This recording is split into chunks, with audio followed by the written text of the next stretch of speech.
नमस्कार बच्चों, genius science में आप सबका बहुत बहुत स्वागत है।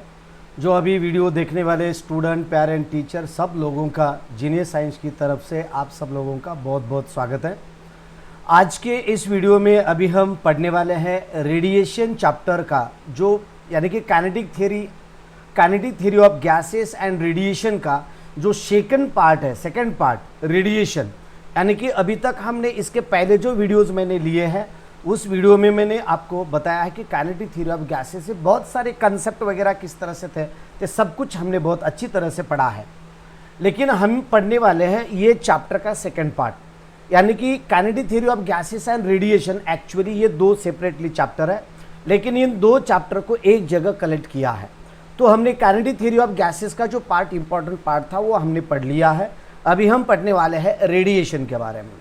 लेकिन रेडिएशन के कुछ इंपॉर्टेंट डेफिनेशंस हमने इस चैप्टर के शुरू में कुछ डेफिनेशंस लर्न किए हैं, लेकिन अभी भी ये डेफिनेशंस कुछ लर्न करना हमारे लिए थोड़ा सा महत्वपूर्ण है, इसलिए कुछ डेफिनेशंस मैं आपको यहाँ रिवीजन लेने वाला हूँ। दोस्तों ये चैप्टर भी, ये जो बीट है, ये जो सेकंड पार्ट है kinetic theory of gas KTG and radiation का, जो ये सेकंड पार्ट है, ये सेकंड पार्ट हमारे लिए बहुत बहुत इंपॉर्टेंट है और ये भी हमारे डेली लाइफ से रिलेटेड है।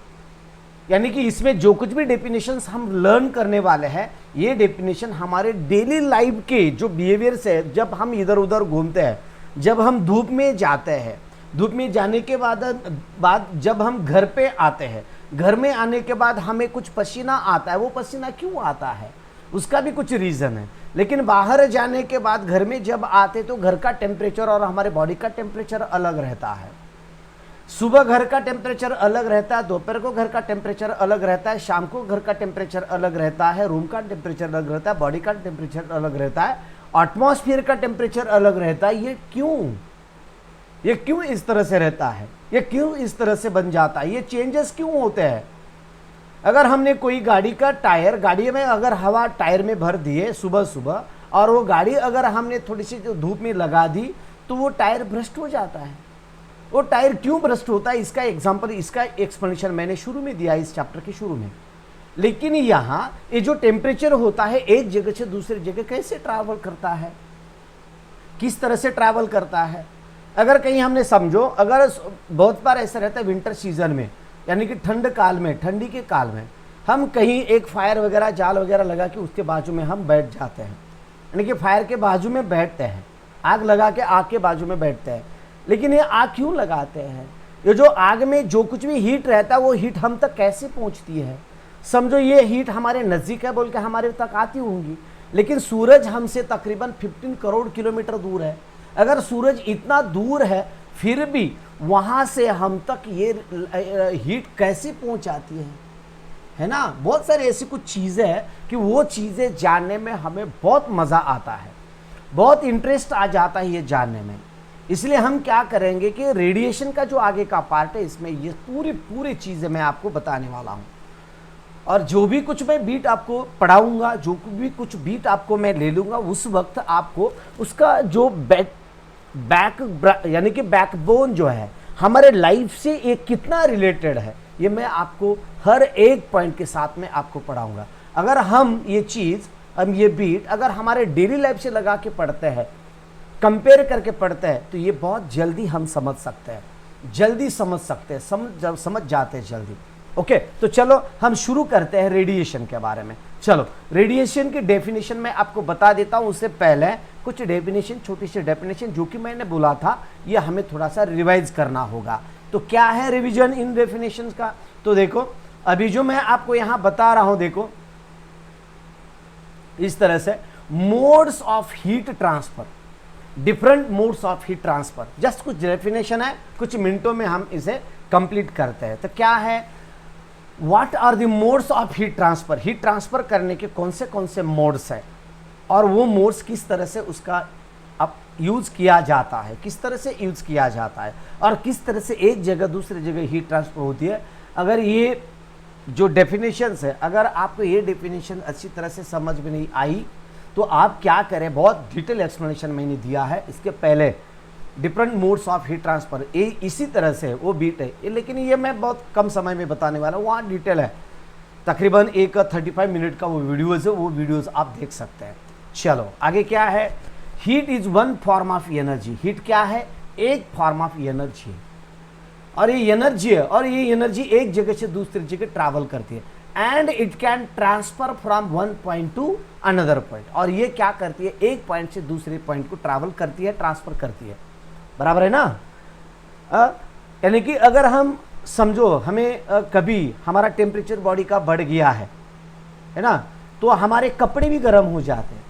अगर हम कहीं धूप में जाते हैं तो हमारे कपड़े गर्म हो जाते हैं, उसके बाद हमारी बॉडी का भी टेम्परेचर बढ़ता है। लेकिन बॉडी का टेम्परेचर ना बढ़े, इसलिए निसर्ग ने, नेचर ने हमारे बॉडी में कुछ चेंजेस किए हैं। क्योंकि हमें पसीना आता है, तो पसीना क्यों आता है, तो पसीना आने की जो वजह है, इसका एक वीडियो मैंने बनाया है, इसका एक वीडियो है हमारे चैनल पे है, हमें पसीना क्यों आता है। ओके, इसके बारे में मैंने एक वीडियो बनाया, उसका मैं जरूर याद करके उसकी लिंक में इस वीडियो के डिस्क्रिप्शन बॉक्स में मैं बाद में दे दूंगा, वो वीडियो आप जरूर देख लीजिए। Okay, the heat is one form of energy, it can transfer from one point to the another point. दो वीडियोस, डिटेल में एक वीडियो और ये पसीने का वीडियो मैं इस वीडियो के डिस्क्रिप्शन बॉक्स में दे दूंगा, मैं आप देख सकते हैं आप। Okay, heat is one form of energy, एक फॉर्म है, एनर्जी का एक फॉर्म है। ओके, क्या करता है, it can transfer from one point to another point, एक जगह से दूसरी जगह वो ट्रैवल करती है। लेकिन किस तरह से करती है, देखो, there are 3 modes of heat transfer. Heat transfer करने के यहां 3 मोड्स है। वो कौन से मोड्स है, तो देखो, फर्स्ट मोड है कंडक्शन। ये फर्स्ट मोड मैं आपको यहां बता रहा हूं। कंडक्शन, कंडक्शन बोले तो क्या है, कंडक्शन, कन्वेक्शन एंड रेडिएशन, ये 3 फॉर्म है। एक एक डेफिनेशन है, खाली कुछ लाइनों के है, मैं वो बताऊंगा, उसके बाद हम डिटेल में लेते हैं। ओके, कंडक्शन, कंडक्शन में क्या है, देखो conduction is a mode of heat transfer through the material medium without actual migration of medium particles. Conduction generally occurs in solid, ये सॉलिड में होता है, यानी कि there is no actual migration of particle from one place to the another place, but there is transfer of heat. यानी कि अगर कहीं किचन में अगर रोटी सेकने के लिए जो बर्तन इस्तेमाल करते हैं, उसको अगर हम हाथ लगाते हैं तो वो, यानी की ज्याला मराठीमध्ये उलतन असं म्हटलं जातं, ठीक आहे ना, भाकर उलतण्यासाठी उलतन वापरलं जातं। उलतन आपण शेगडीवर धरत नसतो, ते फक्त तव्याच्या संपर्कात येते, तरीही काही वेळानंतर ते उलतन गरम होतं। मग ते का गरम होतं, that is called as conduction. यानी कि वो तवे के कांटेक्ट में आ जाता है, और तवे के कांटेक्ट में आने के बाद जो उल्टना रहता है, उसका जो सामने वाला जो पार्ट रहता है ना, वो पहले गर्म होता है, और धीरे धीरे आगे हीट ट्रांसफर हो जाती है। इसका मतलब है कि जो मेटल रहता है, जो आयरन रहता है, वो आयरन के जो मॉलिक्यूल्स रहते हैं वही जगह रहते हैं, लेकिन वहाँ खाली इलेक्ट्रॉन का माइग्रेशन हो जाता है, और वहाँ यानी कि हीट ट्रांसफर की जाती है, मॉलिक्यूल ट्रांसफर नहीं होते वहाँ के। ओके, यानी कि जो एटम्स रहे, एटम वही जगह पे रहते, लेकिन एनर्जी ट्रांसफर की जाती है। क्या किया जाता है, एक एटम क्या करता है, सामने से एनर्जी लेता है, दूसरे एटम को देता है, दूसरा तीसरे को देता है, तीसरा चौथे को देता है, इस तरह से सामने से पीछे तक हीट ट्रांसफर हो जाती है। इस तरह से the conduction of is a mode of heat transfer through the material medium, बराबर है, without actual migration of particles. Conduction is generally occurs in solid, और ये खाली आपको सॉलिड में देखने को मिलता है, खाली सॉलिड में रहता है। ओके, आगे का बिट देखो, कन्वेक्शन। कन्वेक्शन क्या है, कन्वेक्शन में हीट ट्रांसफर करने के लिए मटेरियल मीडियम का ट्रैवल करते हो। यानी कि समझो अगर हम पानी को हीट दे रहे हैं, पानी एक बर्तन ले लिया, और बर्तन में हमने क्या किया, पानी लेके बर्तन के बॉटम को हमने हीट देना शुरू किया। तो हीट देना शुरू करने के बाद बर्तन का जो पानी रहता है बॉटम का, वो पहले गर्म होना शुरू करता है, लेकिन बर्तन में अगर आप हाथ डालोगे तो हाथ डालने के बाद आपको कहाँ का टेम्परेचर ज़्यादा समझ में आता है, यानी कि फीलिंग होती है कि बॉटम का टेम्परेचर कम रहता है पानी का, और सरफेस का टेम्परेचर ज़्यादा होता है, क्योंकि पानी गर्म होकर वो पहले सरफेस पे आ जाता है, सरफेस पे आता है, और बाद में वो धीरे धीरे गर्म होकर पूरा, यानी कि पानी जो बर्तन रहता है, बर्तन का पानी, बॉटम का पानी इस तरह से गर्म होकर ऊपर आता है, इस तरह से आता है, और इस तरह से उसका सर्कुलेशन होता है। उसी तरह से हमारे एटमॉस्फेयर में होता है। उसके ऊपर मैंने एक वीडियो बनाया है, वादळ कसे होतात, हाउ फॉर्म साइक्लोन्स। अभी जो अम्फान साइक्लोन आया था ना, अम्फान साइक्लोन, वो साइक्लोन के ऊपर मैंने एक वीडियो बनाया, उसका भी लिंक मैं इस वीडियो के डिस्क्रिप्शन बॉक्स में मैं देने वाला हूँ, वो भी आप देख सकते हैं। अभी जो बच्चे देख रहे हैं, अभी जो बच्चे देख रहे हैं, शायद बहुत सारे बच्चों को अम्फान का वीडियो मिला है, जो व्हाट्सएप पे लिंक मैंने शेयर की थी ना, देखा है क्या? अम्फान का वादळ कसे तयार होतात, सगळ्यांनी व्हिडिओ पाहिलाय ना? जर पाहिला नसेल तर पाहून घ्या, ते सेम आहे। काय होतं, जमिनीवरची हवा गरम होते आणि आकाशामध्ये जाते, अशा पद्धतीची वर जाते आणि ती जागा भरून काढण्यासाठी दुसऱ्या ठिकाणची गरम म्हणजे थंड हवा तिथे येते आणि थंड हवा तिथे येते, ती बी गरम होते आणि वर जाते। आणि जर येताना हवेमध्ये जर ट्विस्टपणा जर निर्माण झाला, बाजूची हवा येत असताना जर ट्विस्टपणा निर्माण झाला तर अशा पद्धतीने हवा घर घर घर घर घर घर जाग्यावर फिरते आणि वरच्या साईडनं ती वावटळ जात असते। फक्त ही वावटळ म्हणतो आपण छोट्या स्वरूपामध्ये, पण समुद्रामध्ये खूप छोटीशी वावटळ तयार होते आणि छोट्याशा वावटळचं रूपांतर हळूहळू हळूहळू मोठ्या वादळामध्ये रूपांतर होतं, त्याला आपण सायक्लोन असे म्हणतो। That is called as convection. Okay, दुसरं एक्झाम्पल दिलं तुम्हाला रेडिएशन। रेडिएशनच्या बाबतीत काय आहे, सूर्यापासून उष्णता आपल्यापर्यंत येते, पण आपल्यापर्यंत येत असताना तिला कसल्याच प्रकारच्या माध्यमाची गरज नसते। इथं माध्यम असतं, पण माध्यम एका ठिकाणाहून दुसऱ्या ठिकाणी जात नाही, फक्त एनर्जी ट्रान्सफर केली जाते। या ठिकाणी डायरेक्टली मीडियम एका ठिकाणाहून दुसऱ्या ठिकाणी जातो, म्हणजे बुडाचं पाणी गरम होतं आणि पाण्याच्या पृष्ठभागावर येतं। म्हणजे बॉटम का पानी पहले क्या होता है, गर्म होता है और वो सरफेस की तरफ आ जाता है, यानी कि सरफेस का पानी, यानी कि रियलिटी ऐसी है, बॉटम का पानी सबसे जल्दी गर्म होता है, लेकिन गर्म होके वो टॉप को आ जाता है। लेकिन अगर हम उसी बर्तन में हाथ डाल के अगर कुछ एक्सपीरियंस लेते हैं, तो एक्सपीरियंस में ऐसा फील होता है आपको, सरफेस का पानी पहले गर्म होता है और बॉटम का पानी आपको ठंडा लगता है। ये उसकी सर्कुलेशन की वजह से हो जाता है। सेंटर में से पानी ऐसा ऊपर आता है, ऐसा ऊपर आ जाता है, सर्कुलेशन इस तरह से होता है। देखो मैं यहाँ फिगर निकाल कर ड्रॉ करके आपको यहाँ बता रहा हूँ, इस तरह से ये ऊपर जाता है, इस तरह से नीचे आता है, इस तरह से ये गर्म होकर नीचे आता है और ये बाद में सर्कुलेशन हो जाता है, इस तरह से सर्कुलेशन होता है। समझ में आया? ओके, ये रहा कंडक्शन और ये रेडिएशन के भी बारे में मैंने आपको बता दिया। यानी कि एक जगह से दूसरी जगह हीट ट्रांसफर करने के लिए उसे किसी भी एटमॉस्फेयर की जरूरत नहीं होती, किसी भी माध्यम की जरूरत नहीं होती, खाली एनर्जी एक जगह से दूसरी जगह इजीली ट्रैवल कर देती है। ओके, और उसे देखो this one, the radiation is a mode of heat transfer by which the heat is transferred from one point to another point in the form of electromagnetic waves। और ये electromagnetic waves के form में एक जगह से दूसरे जगह पर ट्रैवल करती है। तो इस तरह से मैंने ये आपको बता दिया है, तीन फॉर्म्स मैंने बहुत अच्छी तरह से आपको बता दिया। और डिटेल का एक्सपीरियंस जो वीडियो है उसका लिंक मैं इस वीडियो के डिस्क्रिप्शन बॉक्स में मैं दे दूंगा, आप वो देख सकते हैं। ओके, चलो, it does not require material medium. Radiation के लिए किसी भी माध्यम की जरूरत नहीं होती, किसी भी माध्यम की जरूरत नहीं होती। Okay, it does not require material medium to travel from one place to another place. The thermal energy और heat energy transferred by radiation process is known as radiant heat.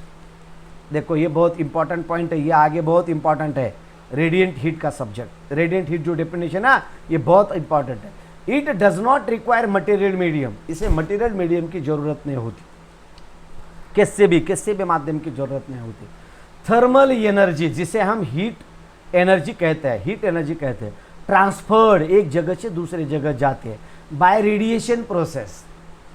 Radiation process बोले तो electromagnetic waves के जरिए ये एक जगह से दूसरे जगह जाते हैं, electromagnetic waves. Okay, radiation process it is known as radiant heat. Radiant heat radiation के माध्यम में, रेडिएशन की फॉर्म में एक जगह से दूसरे जगह जाती है और ये रेडिएशन को किसी टाइप के मीडियम की जरूरत नहीं होती।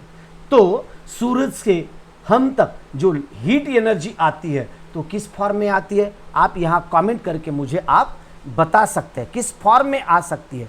यानी कि सूरज से लेके हम तक जो हीट एनर्जी आती है वो हीट एनर्जी कौन से फॉर्म में आती है, किस फॉर्म में आती है, यहां मुझे आप कमेंट करके बता सकते हैं किस फॉर्म में आती है। ओके, चलो ये आगे का पॉइंट मैं आपको बताने वाला हूं। चलो देखो, defined radiation and it's characteristics. उसके कैरेक्टरिस्टिक्स क्या है, रेडिएशन की डेफिनेशन बताओ और उसके कैरेक्टरिस्टिक्स भी बताओ बोल रहे हैं। तो रेडिएशन देखो, रेडिएशन है तो क्या है देखो, then radiation is a mode of heat transfer. Radiation is a mode of heat transfer by which heat is transferred from one point to another point in the form of electromagnetic waves। खाली heat कैसे एक जगह से दूसरे जगह travel करती है, transfer करती है, इसके बारे में मैंने आपको 3 मेथड बता दिए, 3 मोड्स बता दिए, कंडक्शन, कन्वेक्शन, रेडिएशन। रेडिएशन को किसी भी मीडियम की जरूरत नहीं होती, आवश्यकता नहीं होती, ये मैंने बताया है। लेकिन एक्चुअली रेडिएशन किसे कहते हैं, यानी कि एक्चुअल रेडिएशन का मीनिंग क्या है, तो रेडिएशन का मीनिंग बता रहा हूं। Radiation is a mode of heat transfer. Is a mode, ये एक मोड है, हीट ट्रांसफर करने का मोड है। क्या होता है, बाय विच, जिसके जरिए heat is transferred, heat travel करती है, ट्रांसफर करती है, from one point to another point, एक जगह से दूसरी जगह वो ट्रैवल करती है, in the form of electromagnetic waves. Electromagnetic waves के फॉर्म में एक जगह से दूसरी जगह ये ट्रॅव्हल करते हैं, बराबर आहे। काही अडचण आहे का तुम्हाला यामध्ये, तर एका ठिकाणाहून दुसऱ्या ठिकाणी जाते आणि त्यालाच म्हणतो आपण इलेक्ट्रोमॅग्नेटिक वेव्स। इलेक्ट्रोमॅग्नेटिक वेव्हच्या स्वरूपामध्ये एका ठिकाणाहून दुसऱ्या ठिकाणी वेव्ह जात असतात। ओके, आता पुढे काय पाहूया आपण, देन देखो example, we receive heat energy from sun by radiation. Sun से हम तक जो हीट आती है वो हीट रेडिएशन के फॉर्म में आती है, रेडिएशन के फॉर्म में। मैंने एक बहुत ज़बरदस्त आपको एग्जाम्पल दिया था, इसका रेडिएशन का एग्जाम्पल दिया था। बिरबल और अकबर की कथा मैंने आपको बताई थी, बिरबल और अकबर की कथा। वो कथा आपको जाननी है तो आपको वो वाला वीडियो आपको देखना होगा, कंडक्शन, कन्वेक्शन का, रेडिएशन के बाद, कंडक्शन, कन्वेक्शन एंड रेडिएशन। उसमें मैंने बिरबल और अकबर की कथा बताई है, बहुत मजेदार कथा है, बहुत मज़ा है उसमें। उसकी लिंक मैं इस वीडियो के डिस्क्रिप्शन बॉक्स में मैं दे दूंगा, वो आप जरूर देख लीजिए। Okay, we film warm near open fire. अगर हम जो कोई ओपन फायर है, जो फायर लगाते हैं, जो यानी कि सेकने के लिए वगैरह जो फायर लगाते हैं, हम आग लगाते हैं, उसके नज़दीक हम बैठते हैं, तो वो जो फायर रहता है उसमें से आप तक हीट कैसे आती है, तो वो भी हीट रेडिएशन के फॉर्म में आती है। यानी कि हीट एक जगह से दूसरी जगह जाने के लिए उसे किसी भी माध्यम की ज़रूरत नहीं होती। आपके पास अगर कोई एटमॉस्फेयर है, हवा वगैरह रहती है, हमारे इर्द गिर्द रहती है वो, लेकिन वो हवा रहती है, लेकिन उसका कुछ भी इफेक्ट नहीं होता। यानी कि अगर उसका भी कुछ इफेक्ट बोले तो मदद होती है, लेकिन ज़रूरत नहीं होती है। ओके, उसके बाद देखते हैं characteristics of radiation. Characteristics of radiation, radiation का कैरेक्टरिस्टिक्स। ओके, तो क्या है कैरेक्टरिस्टिक्स, तो देखो कैरेक्टरिस्टिक ऑफ रेडिएशन, हीट, ये उसके कैरेक्टरिस्टिक्स मैं बता रहा हूँ। रेडिएशन के कैरेक्टरिस्टिक्स क्या क्या कैरेक्टरिस्टिक्स है, देखो एक एक बहुत अच्छी तरह से समझाऊंगा। Heat energy emitted by the body is transferred from one point to another point in the form of electromagnetic waves। यानी कि रेडिएशन के वेव्स एक जगह से दूसरे जगह इलेक्ट्रोमैग्नेटिक वेव्स के फॉर्म में जाते हैं। ये रहा फर्स्ट पॉइंट। चलो आगे का point, since the electromagnetic waves can travel through vacuum. ये कहाँ से जाते हैं, वैक्यूम से भी ये जाते हैं, वैक्यूम से भी ये ट्रैवल करते हैं। No material medium is necessary for this mode of heat transfer। इस मोड के लिए किसी भी माध्यम की जरूरत नहीं होती। समझ में आ रहा है ना, एक एक पॉइंट।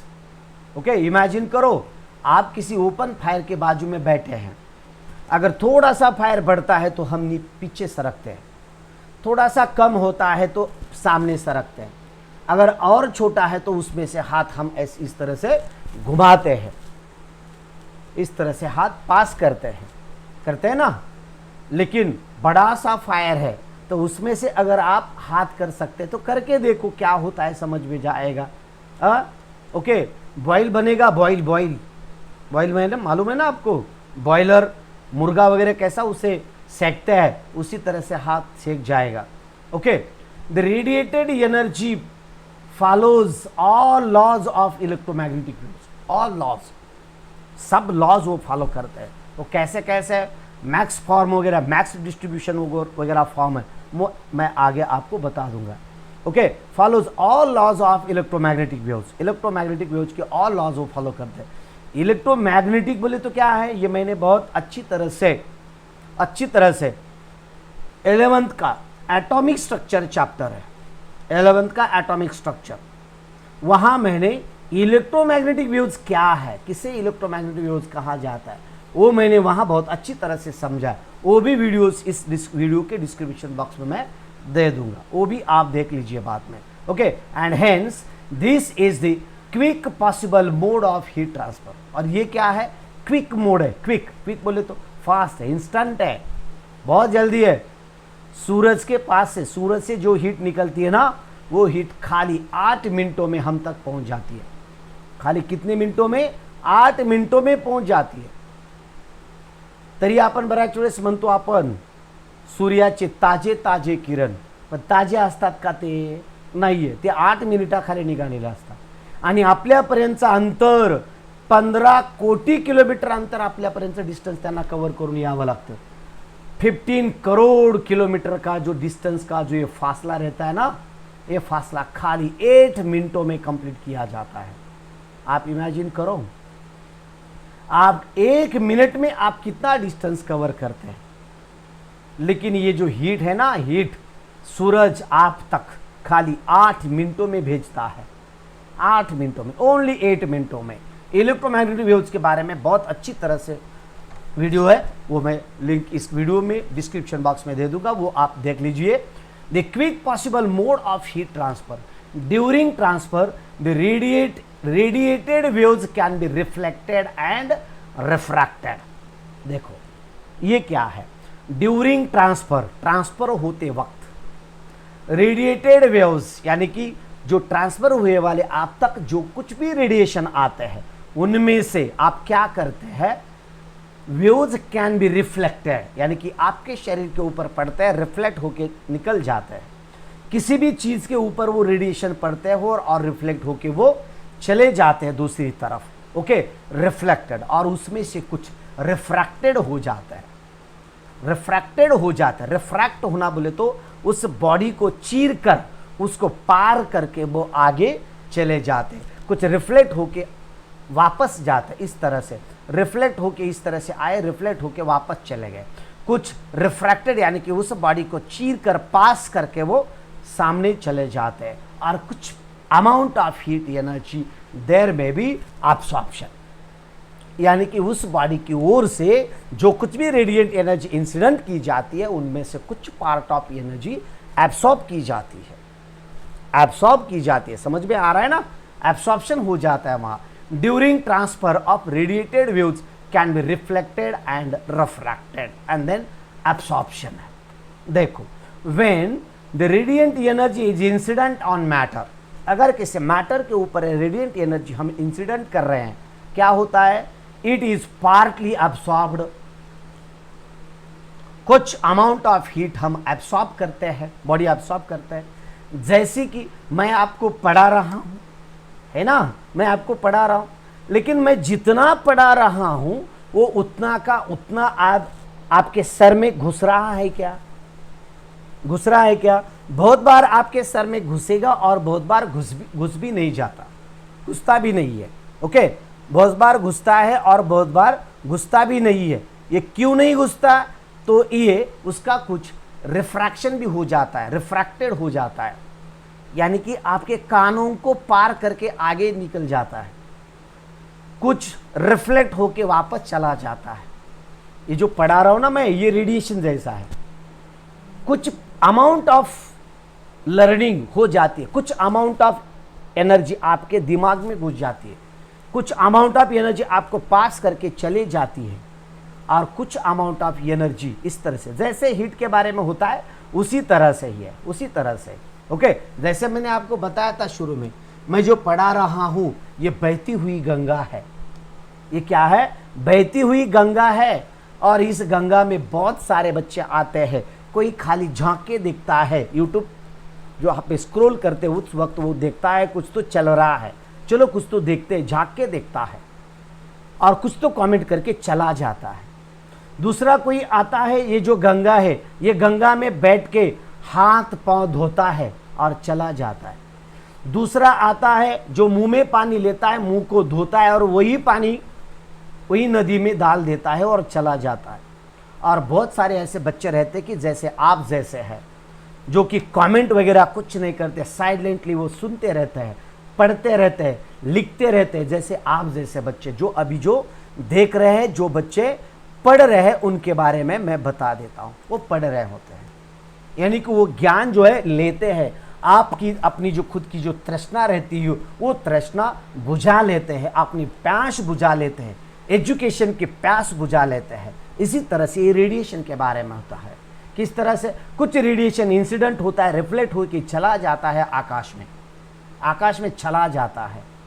ओके, कुछ radiation amount of energy absorb की जाती है। उसी तरह से इसलिए आपको आपके बॉडी का टेम्परेचर बढ़ जाता है जब आप धूप में खड़े होते हैं, और कुछ रेडिएशन आपके बॉडी को चीर करके आगे निकल जाते हैं। ओके, और एक बार दूसरी जो चीज है, मैं आपको यहां क्वेश्चन दे रहा हूं, क्वेश्चन कमेंट करके आप उसका आंसर बताइए। ये तो थ्योरेटिकल है, जितना हो सके वो बाद में आप मुझे कमेंट करके बता दीजिए, बाद में, अभी ध्यान देके पढ़ लीजिए। ओके, जैसे आपको मालूम है बादलों के टाइम में हमें ज्यादा गर्मी होती है। क्यों होती है? ये रेडिएशन की डेफिनेशन, रेडिएशन का पार्ट है। एप्लीकेशन के ऊपर, इसके ऊपर एप्लीकेशन का क्वेश्चन आपको पूछा जा सकता है। बादलों के टाइम पे आपको ज्यादा गर्मी क्यों होती है?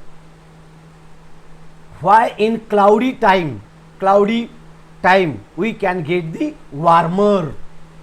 हमें गर्म क्यों लगता है?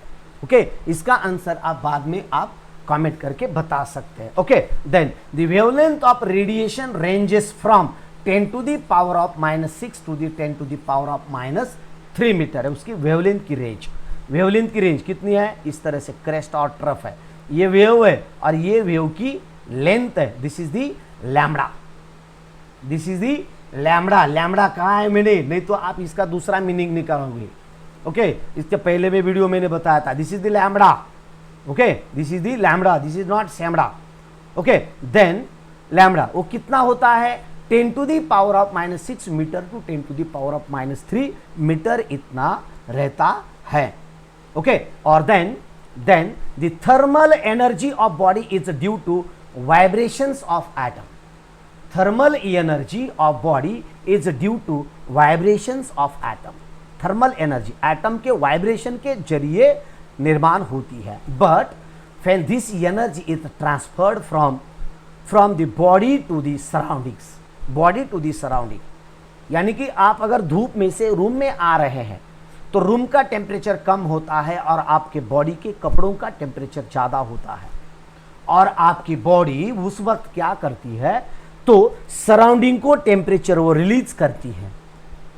आपकी बॉडी का टेम्परेचर, कपड़ा गर्म होता है, सर पे जो कुछ भी कपड़ा बांधने वाला रहता है वो गर्म होता है, और रूम का टेम्परेचर कम होता है। तो उस वक्त क्या होता है कि आपके बॉडी का टेम्परेचर सराउंडिंग को दिया जाता है और धीरे धीरे सराउंडिंग गर्म होती है।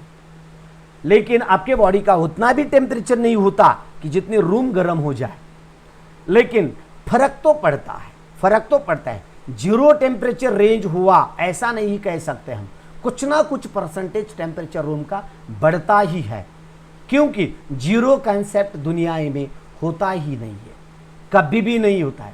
अगर कितना ही पागल आदमी हो उसे दिमाग नहीं, आप कह नहीं सकते, कभी भी नहीं कह सकते आप। उसे कुछ ना कुछ दिमाग होता है, कुछ ना कुछ होता है, जीरो होता ही नहीं है। ओके, उसी तरह से ये देखो, this transferred from the body to the surrounding through the process of radiation. Radiation के प्रोसेस से आपकी बॉडी की ओर से टेम्परेचर सराउंडिंग को दिया जाता है और सराउंडिंग का टेम्परेचर बढ़ जाता है। Then the transfer takes place by the electromagnetic waves, और ये जो ट्रांसफर होता है इसे क्या कहते हैं?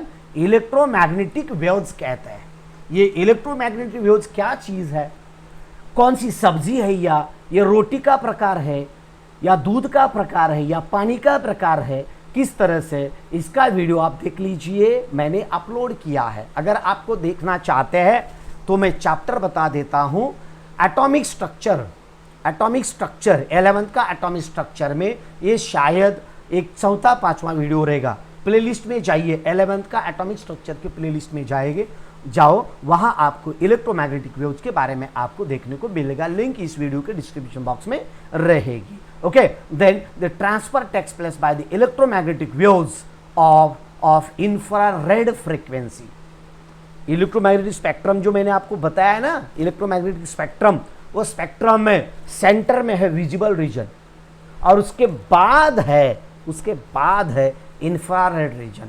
उसके विजिबल रीजन के लेफ्ट साइड, राइट साइड को है अल्ट्रावायोलेट रीजन, सेंटर में विजिबल रीजन, और उसके लेफ्ट साइड को मेरी लेफ्ट साइड, यानी कि मेरी लेफ्ट साइड, इस तरह से ये जो है ना, इस साइड ये सेंटर में विजिबल रेंज होता है, और बाजू में इधर यूवी होता है और इधर आईआर होता है। आईआर इंफ्रारेड रीजन में होता है। इंफ्रारेड बोले तो क्या है ये भी मैं आपको बता देता हूं। आपको मालूम है ना, वेब कैमरा वगैरह रहते हैं, सीसीटीवी रहते हैं। सीसीटीवी के जो सेंटर में कैमरा रहता है, ऐसा सेंटर में कैमरा रहता है, और सेंटर के साइड को इस तरह से कुछ एलईडी वगैरह लगाए रहते हैं, इस तरह से छोटे छोटे वाले एलईडीज रहते हैं, और ये एलईडीज इंफ्रारेड लाइट एमिट करते हैं।